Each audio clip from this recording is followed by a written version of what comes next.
Power begins from within. If you're aware of who you are, if you're aware of what you're good at, what you're not good at, if you're able to see how emotions kind of govern your life, if you can learn what your weaknesses are and how to control them, you can't ever get complete control, but awareness is almost enough. Slowly through this process of knowing who you are and understanding other people and how they operate so you don't make stupid mistakes in life, you can increase that little tiny margin more and more and more, and you will be a person of power. Law number 1 in the 48 Laws of Power is called never outshine the master. And almost every single person in the world has violated that law, myself included. Basically how it works, you're so eager to impress your boss or whomever in your new job that you try so hard that you make him or her feel insecure. Like maybe you're younger and better than they are.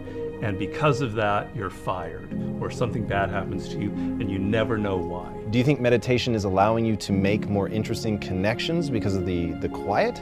Yes, I mean, I'm not going to go too deeply into this. It's a theory of creativity that's not my own, but that I use a lot in Mastery. And basically the idea is that ideas are generated in the unconscious. They're not generated consciously. Your conscious mind is very limited what you can hold in your memory. Right. But unconsciously, in your subconscious, when you're asleep, when you're dreaming, the mind is filled with thousands upon thousands of ideas and things that are there, that are lingering there. And connections are being made all of the time. And occasionally those connections float up to your conscious mind and you have a brilliant idea about how to do something. 1 out of 10 people are like great manipulators. And there just takes one person and they can ruin your life. We were born with this natural talent. Every single person is born with this talent for getting inside the minds of other people. It's something that you're not even aware of. How do they need to conceive of that? To what end are they using that skill to make their own dreams come true? First thing is, you're not aware of this power that you have.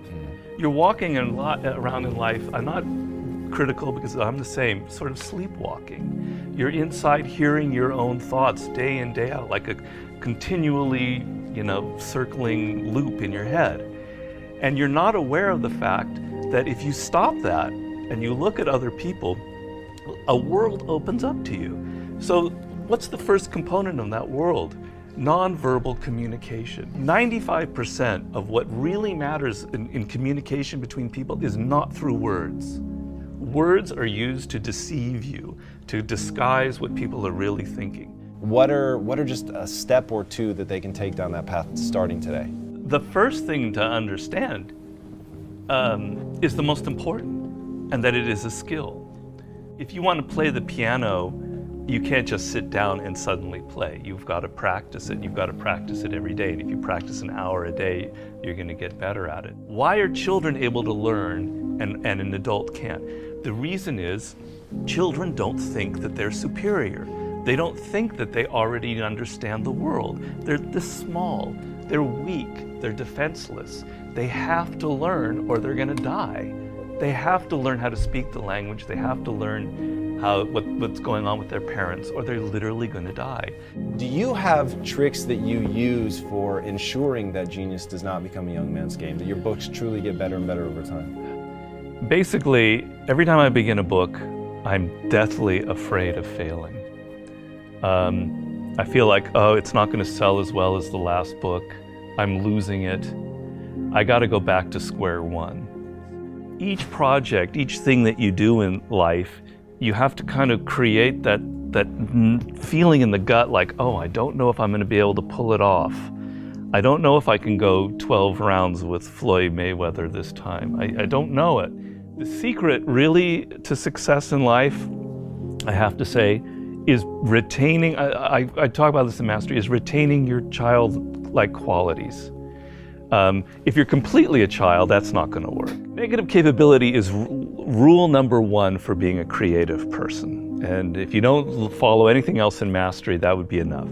The ability to keep 2 ideas that contradict each other in your mind without feeling uncomfortable, without having to come to a conclusion. You can think about something without rushing to judgment and conclusion. You can be in the moment. You can say, well, it could be this, it could be that, it could be that.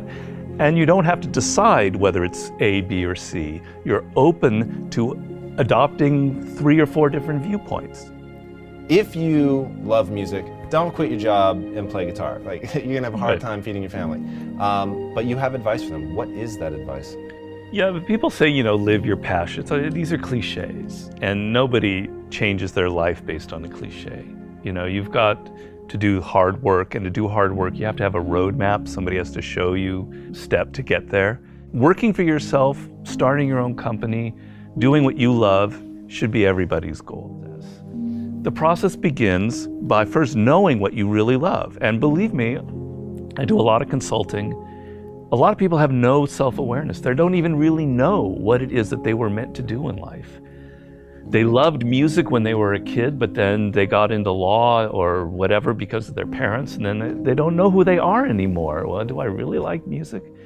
You got to go through that process first of figuring out what it is that really connects to you in a deep, visceral way, what you loved when you were a kid, what still excites you.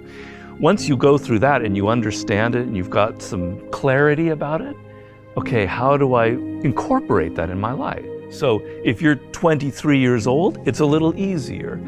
I love music, but I'm not a musician because I've not been practicing. I just love music.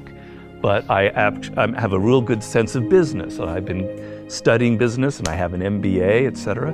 Okay, I've got to now find a way to craft a career that combines my knowledge of business and my love of music. And if I follow that and I do it smart and I plan it out, eventually what starts out with more business than music will end up becoming more creative as I get better and better at it.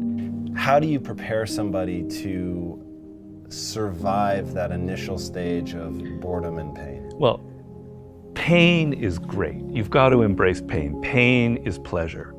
You've got to make the connection between the physical and the mental. Well, you know that when you're exercising, when you're running or you're working out or whatever, it hurts, but it leads to something pleasurable.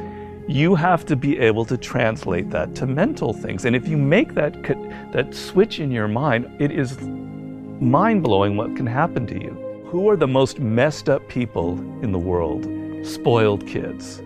Kids who are given everything, who have a rich father or mother and they don't have to work or try. They are the most messed up people you'll ever meet. Each person, I make this point in Mastery, is born unique. And it's kind of one of those cliches. Yeah. But there's science to it. The science is your DNA will never be repeated. The way your brain is wired will never be repeated. Your experiences in life, you're one of a kind. And it's an amazing thought if you think about it. Of all of the billions of humans that have lived and will ever live, there will never be anybody who is wired like you are wired. And the problem in life is as you get older, you can become more and more like other people. You spend a lot of your time thinking about what other people like, and you're not aware of what you like. You go into careers because you listen to other people. If you look at all of the brilliant people who've succeeded in life, if you look at a Steve Jobs, you look at an Elon Musk, etc., there's nobody else out there like them. You're never going to be able to pinpoint one other person like them. They are completely unique, and those are the people that end up having power in the world. So if you're going to be able to create that website, that blog, that whatever it is, that startup that is different, that has its own niche and reflects you, something good will happen from it. Control people's perceptions of reality and you control them. It's a great military strategy. Comes from the great Colonel Boyd, who invented what's known as the OODA loop. And he came up with the OODA loop, which means orientation, observation, decision, action. You have to observe what is happening, orient yourself into the context of it, decide what you need to do, and act. We want to believe that there are shortcuts to success. We want to believe we can take a drug or we can do something that'll make it quick and easy. But the truth is, it takes grit. It takes persistence. So it's hard to understand what could happen to you in 10 years in a visceral gut way of what it means to have failed in life. And to me, failure in life is not having money. It's not realizing your potential. You're 60 years old and you said, I could have been this, and I never did it. That's like the worst thought I think anybody can have. And you don't think about it in the moment because your life is okay. But you've got to wake up and understand that there's an urgency here, and that if you're not practicing something now, if you're not aware, if you don't have a path towards something better, you're rotting on the vine, and that day of reckoning will come at some point, and it will be painful. You're not going to feel it suddenly, it'll be slow, but it'll come and it won't be good. Just being aware that you now have a plan is enough to lift you out of that depression. Okay, I'm working at Burger King, but I know I'm going to get to this community college and get a degree here after I save enough money.